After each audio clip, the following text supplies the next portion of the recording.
Friends எல்லாரும் எப்படி இருக்கீங்க? நல்லா இருக்கீங்களா? இந்த வீடியோவில் நம்ம பார்ட் 1ல் என்ன கோர்ஸ் பற்றி பார்க்க போகிறோம் அப்படின்னு பார்த்தீங்கன்னா, எஸ்கவேட்டர் ஆப்ரேட்டர் கோர்ஸை பற்றி இந்த வீடியோவில் ஃபுல் டீட்டெயிலாக பார்ப்போம். நெக்ஸ்ட் வீடியோவில் பார்ட் 2ல் நம்ம வந்து எஸ்பி பவர் கிரிட் அந்த கோர்ஸ் எப்படி பண்ணுறது, அதோட டீட்டெயில்ஸ் என்ன, அந்த கோர்ஸ் நம்ம எங்கே பண்ணலாம் அப்படிங்கிறத பற்றி பார்ப்போம்.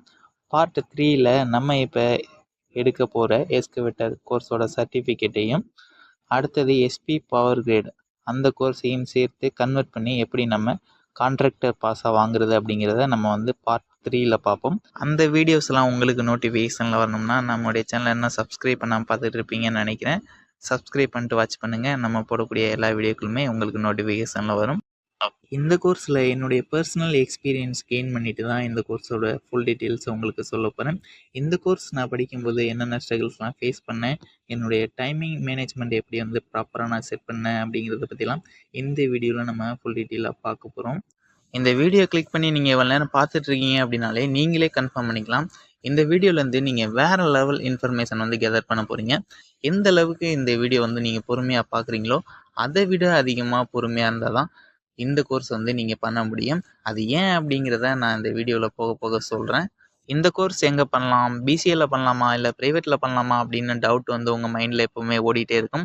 அதையும் இந்த வீடியோவில் நம்ம கிளியர் பண்ணி விட்ருவோம். இந்த கோர்ஸ் யாரெல்லாம் பண்ணலாம் அப்படின்னு பார்த்தீங்க அப்படின்னா, ஒர்க் பெர்மிட் ஹோல்டர்ஸும் பண்ணலாம். யாரெல்லாம் கோட்ரேட் பண்ணணும் அப்படின்னு நினைக்கிறாங்களோ அவங்களும் இந்த கோர்ஸ் எடுத்து பண்ணலாம்.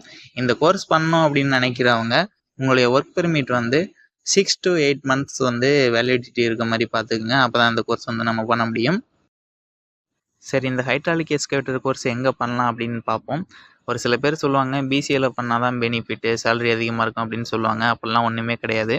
பிசிஏல பண்ணுறதுக்கும் ப்ரைவேட்டில் பண்ணுறதுக்கும் என்ன டிஃப்ரெண்ட் அப்படிங்கிறத இந்த வீடியோவில் நான் உங்களுக்கு சொல்கிறேன்.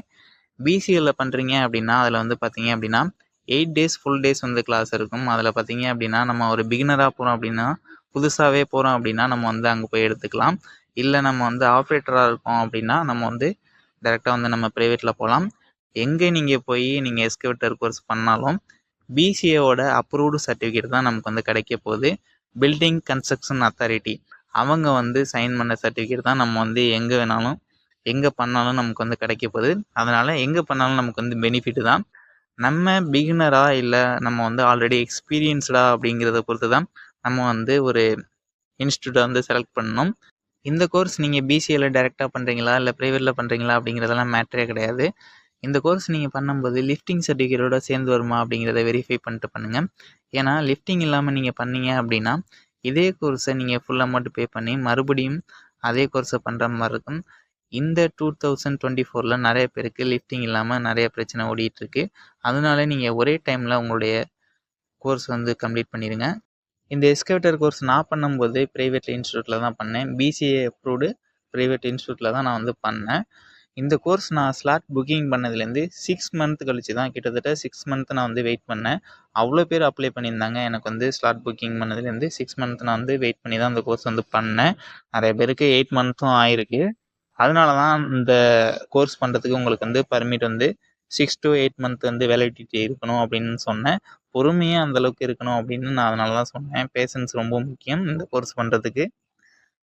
இந்த கோர்ஸ் நான் பண்ணும்போது நிறைய ஸ்ட்ரகிள்ஸ்லாம் வந்து ஃபேஸ் பண்ணேங்க. ஏன்னா நான் இவங்கள்ட்ட இந்த இன்ஸ்டியூட்டில் இன்ஃபார்ம் பண்ணிட்டு இவங்க அப்ளை பண்ணியிருப்பாங்க அப்படின்னு நான் நம்பிட்டு வெயிட் பண்ணியிருந்தேன் 1 month கிட்ட. நான் எப்போ ஃபஸ்ட் பேமெண்ட் பண்ணனோ அப்போ தான் வந்து எனக்கு வந்து இவங்க ஸ்லாட்டே புக்கிங் பண்ணாங்க. அதுக்கப்புறம் 6 month கிட்ட நான் வந்து வெயிட் பண்ணேன். ஃபஸ்ட் அமௌண்ட் பார்த்தீங்க அப்படின்னா நான் வந்து 2 அமௌண்ட்டாக பிரித்து கட்டினேன். என்னால் அது வேறு ஒன்றா வந்து அந்த அமௌண்ட் வந்து கட்ட முடியல. என்னுடைய சம்பளத்துக்கு நான் வந்து 2 அமௌண்ட்டாக பிரித்து கட்டினேன். ஃபஸ்ட்டு பார்த்தீங்க அப்படின்னா $500 வந்து நான் வந்து பே பண்ணேன் அவங்களுக்கு. அதுக்கப்புறம் தான் வந்து எனக்கு வந்து ஸ்லாட்டே புக்கிங் பண்ணாங்க. அப்ராக்சிமேட்டாக வந்து 6 month கிட்ட வந்து வெயிட் பண்ணுற மாதிரி இருக்கும் அப்படின்னு வந்து மெசேஜ் பண்ணியிருந்தாங்க. அதோட ப்ரூஃபும் இந்த டேக்ஸ் இன்வாய்ஸும் நான் உங்களுக்கு வந்து இதில் வந்து உங்களுக்கு காட்டுறேன். அடுத்தது பார்த்தீங்க அப்படின்னா ஒரு 1152 வந்து நான் வந்து பே பண்ணேன். அப்புறம் தான் வந்து எனக்கு வந்து இந்த கிளாஸ் வந்து ஃபுல் அமௌண்ட் செட்டில் பண்ணேன். டோட்டலி இந்த கோர்ஸுக்கு மட்டும் பார்த்தீங்க அப்படின்னா எனக்கு 1652 கிட்ட வந்து எனக்கு வந்து வந்துருச்சு.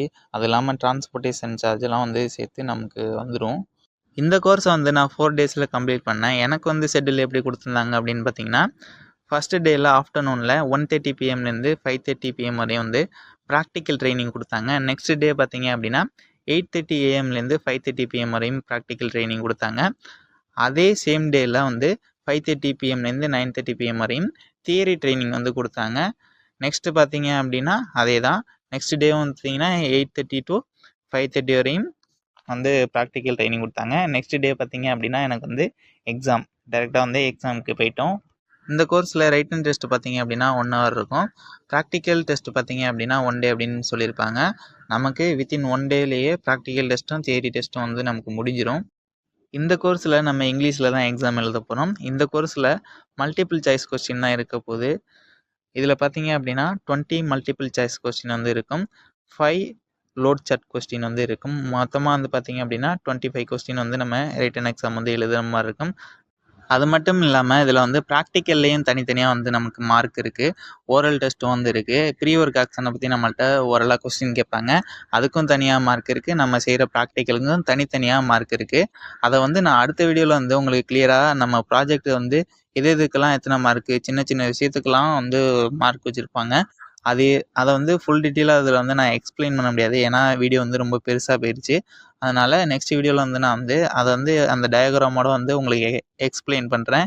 எனக்கு என்ன ப்ராஜெக்ட் வந்துச்சு, அதில் எத்தனை மார்க் வந்து எடுக்கலாம் அப்படிங்கிறத பற்றிலாம் அடுத்த வீடியோவில் நான் வந்து சொல்கிறேன். சரி, ப்ராக்டிக்கல் டெஸ்ட் எனக்கு எப்படிலாம் இருந்துச்சு அப்படிங்கிறத பற்றி சொல்கிறேன். ப்ராக்டிக்கல் டெஸ்ட் அப்படின்னு பார்த்தீங்க அப்படின்னா எஸ்கேவேஷனுக்கு வந்து பார்த்தீங்க அப்படின்னா டோட்டலாக 55 மினிட்ஸ் வந்து கொடுத்துருந்தாங்க. 5 மினிட்ஸ் வந்து நம்ம மார்க் பண்ணுறதுக்கும் ட்ரெஞ்ச் அடிக்கிறதுக்கும் வந்து 5 மினிட்ஸு. 50 மினிட்ஸில் நம்ம எக்ஸ்கவேஷன் பண்ணி அதை பேக் ஃபில் பண்ணிடணும். அதுக்கு வந்து டோட்டலாக 55 மினிட்ஸ் வந்து கொடுத்துருந்தாங்க. எனக்கு வந்து இந்த ப்ராஜெக்ட் பார்த்தீங்க அப்படின்னா எல் ஷேப்பில் கட் பண்ணி ஸ்லோப் அடிக்கணும். அந்த ப்ராஜெக்ட் தான் எனக்கு வந்து இருந்தது. அடுத்தது பார்த்தீங்க அப்படின்னா மேனோவரில் வந்து நம்ம ட்ராவலிங் பண்ணிவிட்டு திருப்பி ரிவேஸில் கொண்டு வந்து நிப்பாட்டணும். ட்ராவலிங்கில் பார்த்தீங்க அப்படின்னா டோட்டலாக வந்து 15 மினிட்ஸ் வந்து கொடுப்பாங்க. அதுலேயும் பார்த்தீங்க அப்படின்னா 10 மினிட் வந்து ப்ரீ ஒர்க் ஆப்ரேஷனுக்கு வந்து 10 மினிட்டு, 5 மினிட் தான் வந்து நமக்கு ட்ராவலிங்க்கு அதுக்குள்ளே முடிக்கணும். அடுத்து பார்த்தீங்க அப்படின்னா அந்த ஸ்லோப்பில் வந்து நம்ம பக்கெட் யூஸ் பண்ணி வண்டியை மேலே ஏற்றிட்டு திரும்ப கீழே இறக்கணும். அதில் பார்த்தீங்க அப்படின்னா லிஃப்டிங்கும் இருக்குது. அதே சேம் டைமில் வந்து நம்ம லிஃப்டிங்கும் பண்ணணும். அதுக்கு பார்த்தீங்க அப்படின்னா டோட்டலாக வந்து 20 மினிட்ஸ் வந்து நமக்கு வந்து கொடுப்பாங்க. அதுக்குள்ளே முடிக்கணும். சரி, okay friends, next video part 1 continued அப்படின்னு ஒரு வீடியோ வந்து போடுறேன். அதில் வந்து பார்த்தீங்க அப்படின்னா எனக்கு என்னென்ன ப்ராஜெக்ட்லாம் வந்துச்சு, அது எப்படி வந்து டயக்ராமு, அதோட சைஸு, டைமிங் எல்லாமே வந்து நான் ஃபுல் டீட்டெயிலாக வந்து எக்ஸ்பிளைன் பண்ணுறேன். ஒவ்வொரு இதுக்கும் ஒவ்வொரு ஆக்ஷனுக்கும் நமக்கு வந்து எவ்வளோ மார்க் போடுவாங்க, எவ்வளோ வந்து நம்ம எடுக்கணும் அப்படிங்கிறத வந்து நான் வந்து அடுத்த வீடியோவில் உங்களுக்கு வந்து ஃபுல் டீட்டெயிலாக எக்ஸ்பிளைன் பண்ணுறேன். இந்த வீடியோ ஏற்கனவே ரொம்ப லென்த்தாக போயிருச்சு. அதனால வந்து நம்ம பார்ட் 1 கண்டினியூடு அந்த வீடியோவில் வந்து நம்ம சந்திப்போம். இந்த வீடியோ உங்களுக்கு பிடிச்சிருந்துச்சு அப்படின்னா இந்த வீடியோக்கு ஒரு லைக் கொடுத்துட்டு நம்முடைய சேனலை சப்ஸ்கிரைப் பண்ணிக்கோங்க. தேங்க்ஸ் ஃபார் வாட்சிங்.